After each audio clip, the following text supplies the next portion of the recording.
Hello, folks. Jeff Salzman here, and welcome to the Daily Evolver.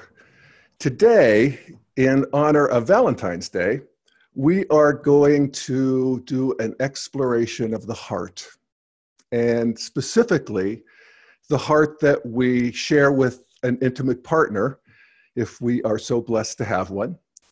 And I am very happy to have with us today someone who has a lot of experience in the affairs of the heart. And welcome, Tom Habib. Hey, Tom. Hi, Jeff. Good to be with you as usual. Yes, indeed. Tom is a clinical psychologist specializing in couples therapy. He operates out of San Juan Capistrano in California.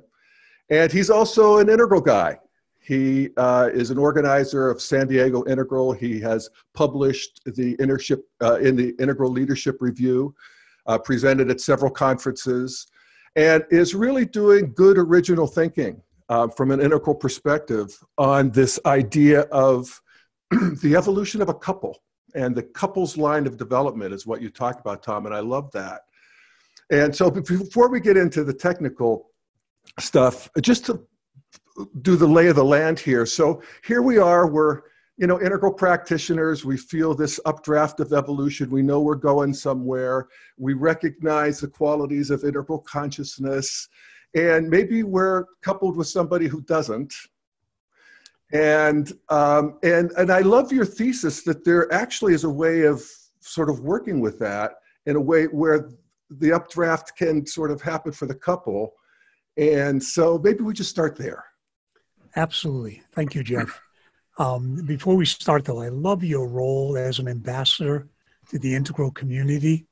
I frequently refer people to listen to Integral Life just to get a feel for what this community is about and what it has to offer. And you just have that way about making the complexity applicable to everyone's life, which I hope to do also today in terms of couples. Yeah, right on. Thank you, Tom.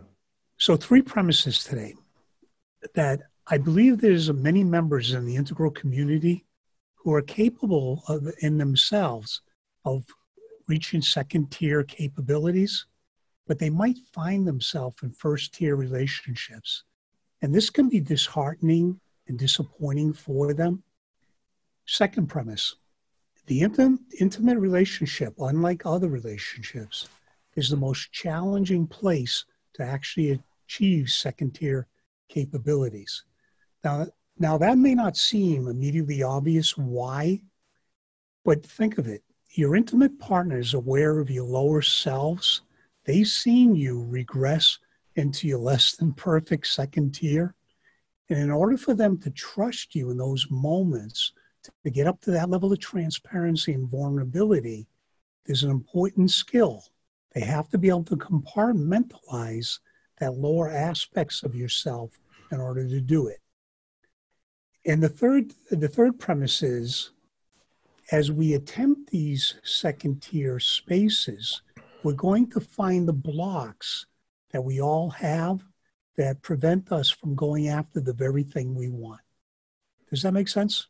Yeah, totally. So if I could repeat then, the first premise is that we're going to be coupled with people who, aren't necessarily flying at the same altitude and on a good day at whatever. We're not matched in that territory. Uh-huh. Another challenge is that we, see our every stage right down to the basement with each other. So when you're in an intimate partnership, it's all right there. And then third is that there are blocks that are sort of predictable as we do this work. And that's why in the marital ceremony, they say for better or for worse. They weren't kidding. Yeah, no, for sure. Right. So if I can start with Rumi, who we all love, your task is not to seek love, but merely to seek and find all the barriers within yourself that you have built against it. And that's what we mean by, in order to show up, we have to be able to clean up, to grow up, hopefully to wake up, and then that's going to lean upon the quality of showing up. And it's really going to show up in Integral more than any place else. So if I can keep moving, if I was to say to people in the integral community, the quality of the intimate relationship is dependent upon each person's individual developmental history. It's also dependent upon the ability to down-regulate those physiological responses. Okay, so here, just for people who might be listening, we're doing a basic quadrant analysis here.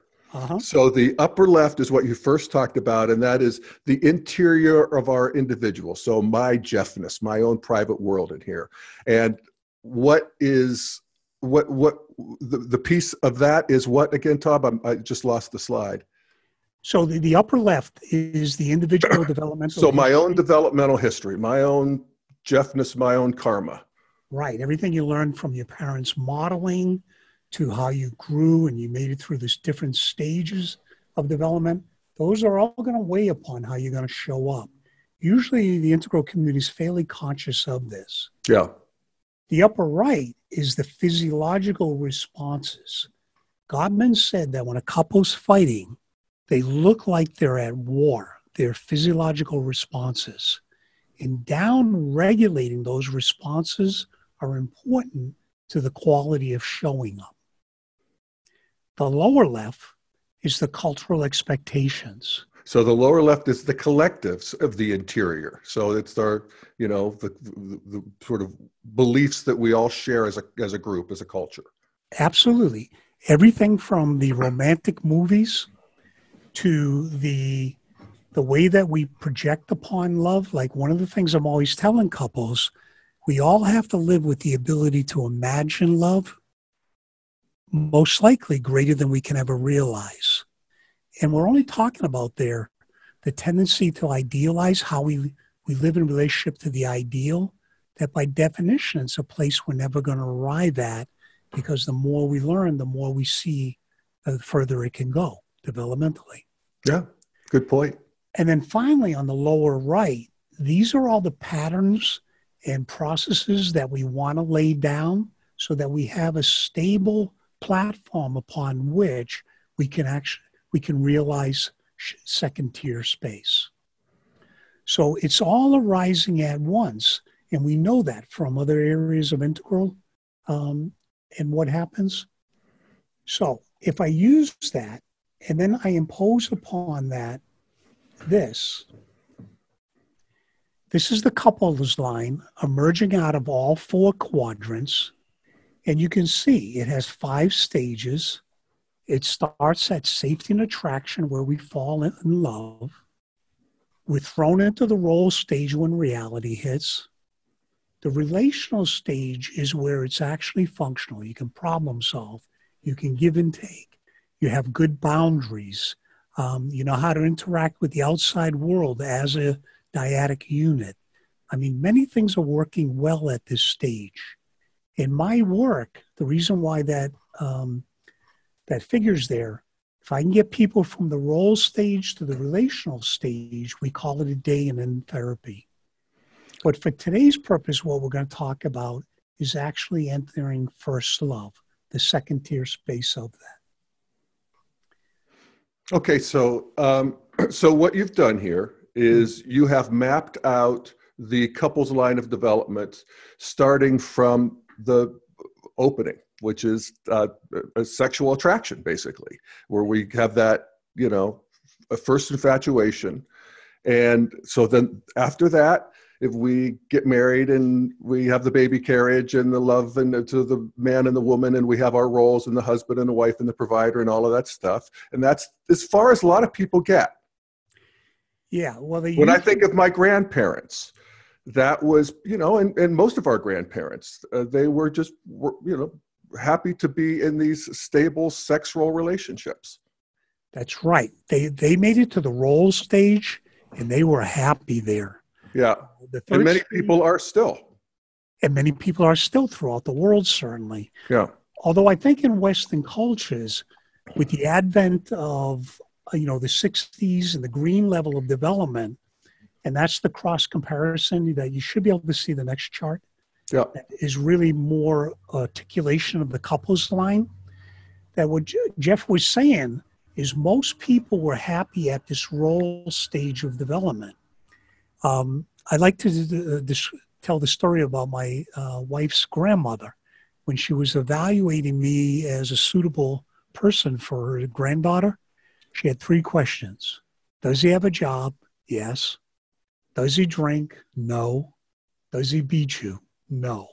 Thank God I passed. Yeah. It's really basic, and that was what was online, Yes. for much of Yes. history.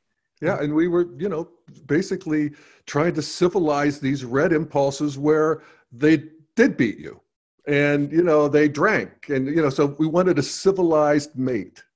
Absolutely. And that's the role. So then after that's established and we're all good there, then Eros continues, and we want to move into the next stage, which is you call relational. The relational stage, and this doesn't come online much like post modernity. It really has widespread acceptance in the 60s, even though it comes online in the 1900s. For some people, it doesn't go widespread until the 60s, with free love and, the equality and all the great things, the positive parts of it. And you can see on this chart, I tried to use the colors, and then it has Terry O'Fallon's on the other side. Mm-hmm. So in the 60s, we actually started trying to form relational relationships where we're going to be flexible in our roles. We're going to have communication. The meritocracy is going to be a qualitative thing that allows us reciprocity, that at times I'm going to lead, at times my spouse is going to lead. And this is a new thing. And in my work with couples, I can constantly, there's times I have to ask couples, are you traditional or are you trying to be relational, non-traditional? And they have to think about it. You can feel them mourning the loss of the role stage in some ways. Women, debating whether they want to stay home full time and what kind of a mix am I going to use there. Men, their loss of power. We're not totally clean from this. It's too close to where we have just evolved from. And we haven't, totally extricated ourselves from this at this point. But it's a wonderful development at this point. And like I say, most people, they don't have the luxury of thinking about the second tier yet. Right. But you can see the enormous cultural move forward that is as we, break out of these sex roles and, basically men and women both take on territory of the other. Men can be nurturers, women can be breadwinners. And it's just a bigger world that we get to live in. And it's a classic example of an integration of polarities, masculine and feminine. I was just going to talk about polarities. So it is transcend and include, as we often hear. It's not transcend and exclude, because there's times, I get like professional couples that there isn't enough feminine and masculine polarity. Exactly. And they lose some of that dynamic. So that we recognize David Data's work. We recognize your friend Steve McIntosh's work, reminding us the polarities. That is a reality in the intimate relationship with. It's where that's where the juice is, That's where the juice is. And so we don't want to homogenize this masculinity and femininity. In a lot of couples, it's late orange and green, modern, postmodern. They do that because the sex roles are kind of embarrassing, and there's this sort of a natural antibody to them. And, the next move is to reintegrate that. Absolutely. When they get lost on that territory, and that's the beauty of this map, is when a woman gets lost, I always ask them, why is it important that a man's taller than you? And it's amazing how often they give me the same 2 answers. First answer, I feel protected. And talk about previous stages. The second answer, I feel more feminine. And on reality, what does that have to do with the price of bread in China? A guy being taller. They feel that at a visceral level, and it's transcend and include, and we're carrying the whole weight of this development with us, whether we like it or not. Yeah, I have this little quick example of it for me. I'm 6'5". Mm-hmm. So I'm taller than everybody, and when we hug, I'm always the taller one, except for my friend Devin, who is 6'7". And when he gives me a hug, it's like, oh, I'm so little and I'm so precious. And I just, that whole natural thing, which I never get to experience, comes online. Right. You're going to have to kneel down and get hugged to feel it, Jeff. I know, totally.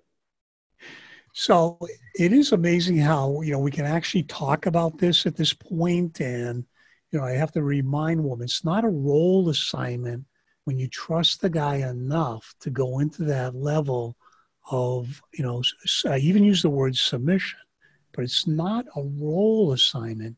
It's a place that brings that polarity back online. And right on. So it's very interesting seeing that happen. It is indeed. But as we move along, the real issue is, how do we get to first love? How do we get two people at second tier capabilities? So this is now we're moving into the integral territory, postmodern. Right. This is the fourth stage of development, first love, for the people that are watching us. And having the lower right directives, so how do we actually do this? Because in first love, we're finally in love with the partner. We're not in love with the projected ideal. The problem with the relational and the roles level of love is they're still mourning the absolute chemistry of safety and attraction, when it's all chemistry and projection. And all the movies show that, the music shows that, because many of those media don't know where to go in terms of this line of development. They don't know that there's more realistic energy at the higher level, because nobody's really laid this out yet. So at the relational and role stage, they have two persistent fantasies. I married the wrong person, and other people get to live at safety and attraction. And you can see why they have those fantasies is every time they watch one of those chick flicks, the media is showing that it's at hand, and it's because they're with the wrong person that it isn't there. But as Ken reminds us, states are given. Stages have to be earned in order to get there. And it's not all lost, because it is at the highest stage that we're going to talk about how to get there. Right. Okay, so here we are now. We're moving out of the relational level and out of the orange and green and postmodern. Now we're into this, what you call first love, which that's very sweet. I like that. So you have some practices for how to work with that, and maybe you share those. Right. That's the fun. That's what I'm doing at San Diego Integral, is on people that aren't intimate. I'm prototyping it on them in order to be able to get it. And I'm translating it into my practice in therapy to be able to do it.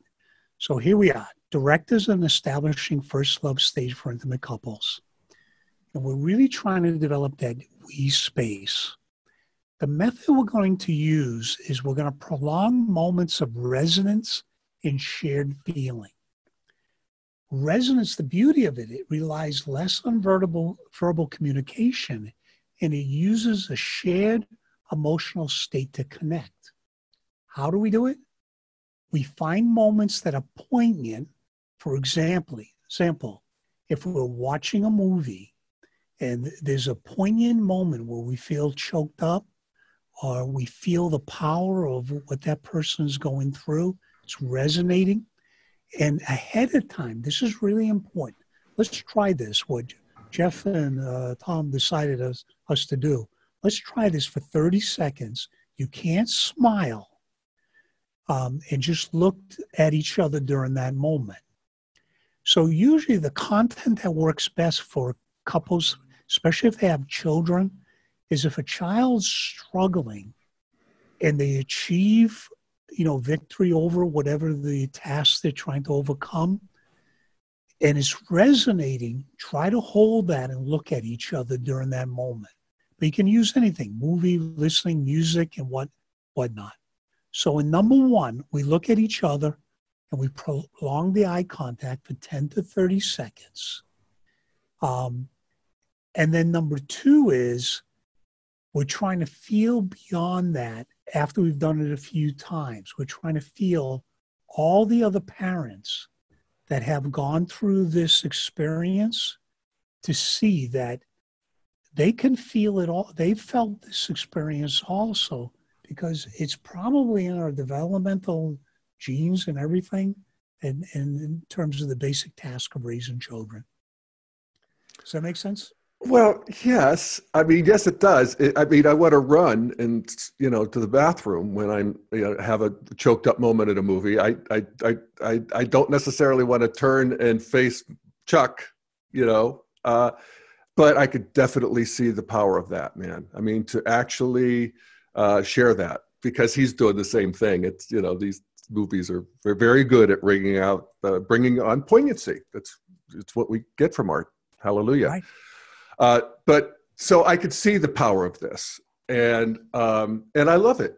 It's just good practice. I mean, we actually want to feel that intimacy of emotion and poignancy and sharing, and actually not running, but turning towards each other when we want to run, and the new territory that reveals to us collectively between the two of us.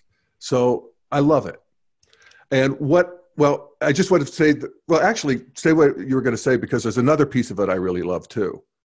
Well, I mean, the avoidance of it also speaks to the potential of how wide this space can become. Totally. It really shows how much Rumi was correct so many years ago. What are these internal blocks? What are we actually afraid of at that level of transparency? And the volume of intimacy that increases when we just calm down that upper right physiology to be able to contain it. So it's kind of interesting. You run to the bathroom, assuming you got to urinate it. Yeah. Bringing up that much physiology. Or just at least hide and cry into a towel, But yes, and it's, it may be extra hard for guys. I mean, this sort of emotion and poignancy and so forth, it's like, I wasn't raised with that, with all due respect. And, it is a little bit of swimming upstream for me to do that. It is, but most of us have always relied upon women to open up that space for us. So if we're fortunate enough to have somebody that's comfortable with that space and can bring us there, and that's why it is easier with strangers. There's not as much shadow that they're aware of, that we don't have to be accountable in that moment. So in the early stages, that's why I've said it so low, only 30 seconds. Because what happens in time is it becomes more stable. Yeah. It's like it lays a path that you fall into a lot easier. And then it starts to re-enchant the relationship at a level that's why I call it first love, because it re-enchants it with the person you're really with. It's not that projective ideal of the past where you were only in the dream of love, backed by all that chemistry. So it becomes easier as we go along and do this. Oh, that's so beautiful, Tom. I mean, I love the idea of re-enchanting our life. I mean, I think that's an integral project in general. And this is a really powerful, way to do it. And how wonderful to do it with another partner, which brings me to the next thing I love about this. And it was the next thing you said about it, which is then we also open up to all people in all places who have felt and are feeling the same thing. And that is, just reminds me so much of the beautiful category of Buddhist meditation called loving kindness, or Tonglen, where we're breathing in the emotional state of others who are sharing the emotional state that we're in, and breathing out relief to them and to all of us, and how that metabolizes the you know, maybe the collective, lower left, there's an energetic that actually gets metabolized in the collective space. You know, what's beautiful about those comments is you're anticipating the next few steps, Jeff. Oh, Because, interesting. I mean, that's what we love about Integral. It brings the feeling of coherence, and it gives us that common repetitive pattern that we see, that as we're all working to universal consciousness in our respective specialties, that we can see these reoccurring patterns. I heard your buddy McIntosh talk about that recently. And of course, Terry O'Fallon talks about those reoccurring patterns at each stage. And those are indications that we're seeing these eternal truths, that when they show up many places, that's what's so beautiful about it. No, it's so true. I mean, it sort of gives it extra sort of credibility, easier to access. So yeah, so now, so that's some of the territory of this new first love, this integral stage of couples development. Right. So if I can show you the next few. So number 3, we begin to notice how we become aware of the commonality of feelings we share with countless others. We already said the parenting one. And then we begin to add that intention as a goal in itself. So now we can even shift away from parenting, and we can feel it on a multitude of issues, that other people have felt. And on this one, I usually like to talk about, some of the power places is like when the negative power place for me was the Roman Colosseum. And I just felt it covering me, all the negative and the ugly things that happened there. I wanted to get away from that place. On the positive end of it is when I walk into those great cathedrals in Europe, and I can feel all the higher intentions that people have reached inside that location. And that feels so wonderful, is to be able to bask into that. And that's what we're doing on this, that goes into our relationship with our intimate partners also. Can I keep going right there? Oh yeah, please. I'm with you. So to pull that back up. So we're moving from relational, first love, and now into spiritual. Not quite. We're almost to spiritual. Okay, we're still number 4. Flesh it out, first love here. Yep. Cool. We notice how it becomes easier to enter this we space with each other. And 5 is a close correlate. It becomes easier to even initiate this qualitative connection of we space with even a look or a kiss. Now, my guesstimate is it takes about 8 to 10 trials.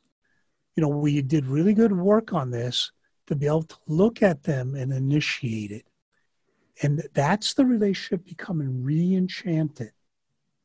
That we're on a sacred path together with its children to build a life, to interact with other people, to show up in a space with higher intimacy that other people can feel.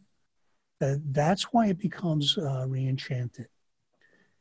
And 6, I already touched on it. It's not even temporally necessary to be with each other. We can begin to feel each other when we're not even away from each other. And we all know individually, people that we're not intimate with, their presence is so strong, we can invoke them and feel them even when we're not with them. Now, I know I'm on the metaphysical end of it, but this is the fun of Integral. It allows us to speculate about that while we hold the modern polarity of, I always say in my PhD training, construct validity. How do we know it's really true? But to be able to ask the question and then look for that, verification of modernity is really important. Absolutely. It's fine to speculate in the metaphysical end And Steve McIntosh also holds a limit on this too, which I really appreciate. Is it's okay to speculate, but understand what have we verified, what have we not. Yes. And obviously, a lot of this couple line, I'm speculating because nobody's been in this territory yet in doing it. So to finish up here, notice how the we space persists even when we're not in eye contact, and that we could see a distance, and that we also do it when we're not even together, which I've already talked about. So by way of realisticness, when we're at 1 to 8, we're fully developed. Our center of gravity is first love. I can't do that with Christine all the time, and I've been prototyping this with her for quite a while. There's very few couples that can do that. It's more realistic to expect times when you float up into first love, just like we do it on the state experiences. You know, having that witnessing state experience, we're not going to be there all the time. But if you're at the relational stage's stable platform and you're floating up to it, you're doing a lot better than most couples. Yeah. Because there's consistency, the relationship is in chaos, and the relational level, you're handling those ruptures in connection without letting it, you know, you're having a feeling and not being had by the feeling. Yeah. And you're doing really well on that. You know, all of those things that we've gone to individual therapy about, you know, being at the mercy of our feelings, all of that is true for couples too. You know, and this gives us a way of actually creating that cathedral feeling, you know, and you know, building that positive connection that, as you say, survives whether we're in contact or not. And it feels like, you know, speaking for myself, it's definitely what's next. When I think of, you know, Jeff and Chuck on the couples line, this is what feels like next for me. So thank you. Do you find yourself floating to first love at times? Oh yeah, totally. No, we have a lot of first love, but it's a little, I don't want to say it's accidental because we pay a lot of attention to each other, but we don't do this kind of a specific practice. And I know from personal experience, the power of a really intentional practice is, you know, really powerful. The intention's what lays down that lower right pattern that we're able to access later on till it becomes absolutely familiar.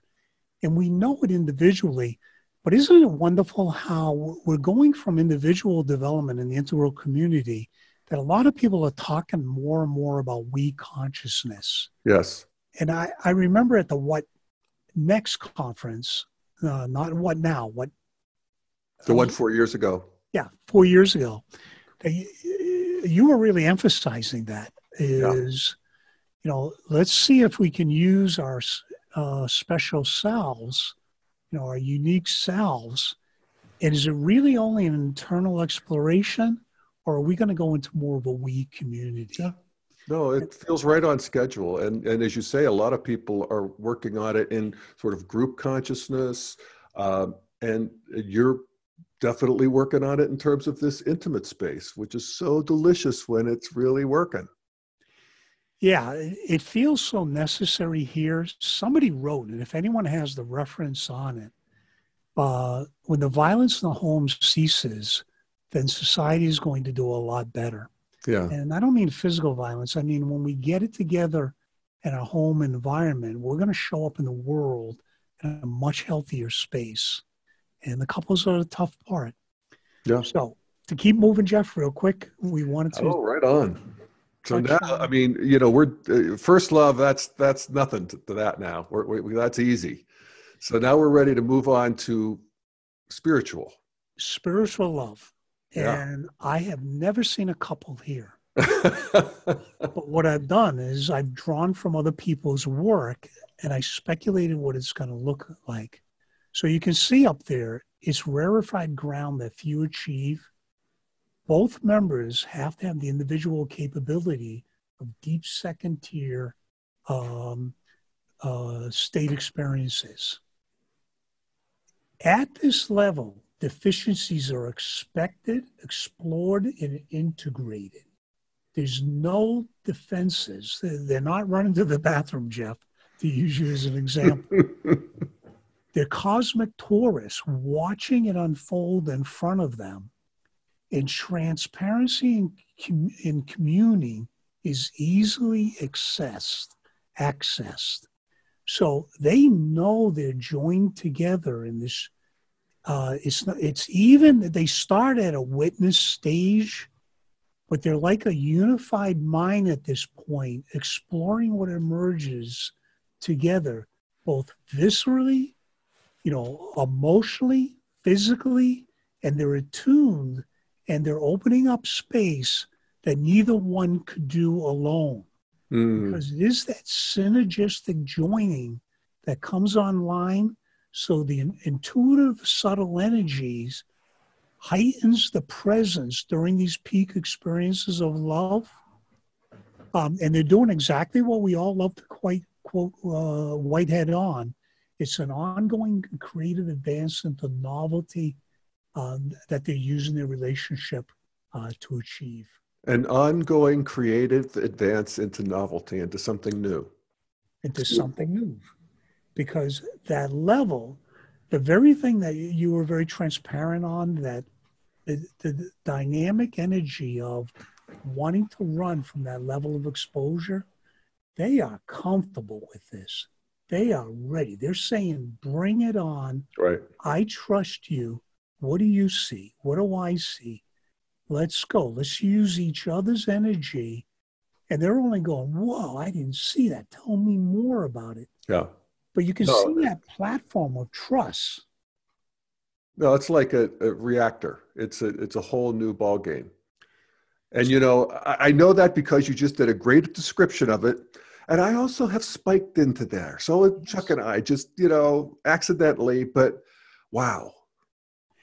Wow's right, because we know we're interchange in an interchange with someone we're not really that intimate with, that we feel that coming online, we're using each other in a way where 1 + 1 doesn't equal 2, it's 3, it's synergistic what happens in those moments. But when we bring that power of intimacy and familiarity online at that moment, that's why I call it spiritual, because we are co-creating awarenesses at that moment. And in the intimate relationship, the very thing that scares us is the thing that empowers it. So to go back into more a mythic level, when Jesus said, my way is not easy on Sermon on the Mount, I swear he knew that this level was there. But it's not easy. You have to have enough shadow work done that so when it comes online, it doesn't hijack the amygdala, then all of a sudden your partner is dealing with somebody that's in a defensive. We go right down to the basement. Right. We're right back down to, a lower level. Yeah. It isn't working. Yeah. So remember, I'm speculating. I don't know. Sounds pretty good to me. Yeah, I'm hoping it's real. No, I think that's probably about right. And yeah, it's interesting. One of the things I love about integral theory is that we see a developmental structure that we're some point in. We're not at the top, where there's more to come. And it's really helpful, actually, just from the cognitive line, to speculate as to what that might be. Yeah, it's mapping of the territory. So when we get there, we don't overreact. You won't run to the bathroom, so I want to hear when you don't. Yeah. Well, so here we are at Valentine's Day, and an opportunity to give this a whirl. Right? Absolutely. See if you get your partner to do it. Yeah. You have time for me to show you the couples lattice? Oh, sure. You bet. So let me show you this. And this is something that's really new. And, it's very new, and I'm thinking into it and feeling into it.